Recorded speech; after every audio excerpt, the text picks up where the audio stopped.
Paano ko daw ginawa ang reels na to? Para sa CapCut. Let's go! O yun, what's up? Next tutorial na tayo. Bago pumunta sa CapCut, gumawa muna tayo ng video yung naglalakad ng papunta doon tapos pabalik. Madali lang to. Napakabilis lang. Magandang pang reels. Hanggang pabalik, yan. Tapos, add new project.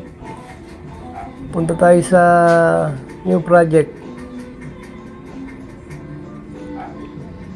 Cut na natin yung mga sobra-sobra. Di naman kailangan yan.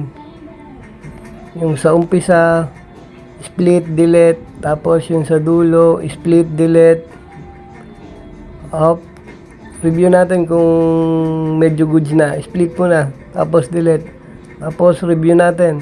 Kung medyo goods na, pwede na tayong pumunta sa speed. Click speed, click normal. Tapos lagay natin sa number 5 para mabilis. Kung gusto niyo mas mabilis, sabaan niyo yung video niyo, pwede niyo siyang ilagay sa 10. Ako sa 5 ko lang nilagay kasi masyadong ihiksi ang video. Ayan, okay na yan. Tapos punta tayo sa motion blurred.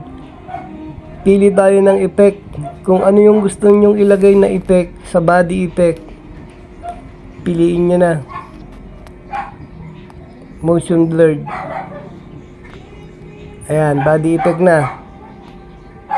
Yung sa motion blurred, so doon nyo na yung itaas, gawin yung 100. Tapos dito naman sa body effect, pumili na lang kayo kung ano yung gusto nyong magre-reflect sa katawan nyo habang kayo naglalakad. Ako, yan lang yung pinili ko, parang kidlat, para simple lang siya. Ayan. Oops, pagbalik. Oh, yun na yun.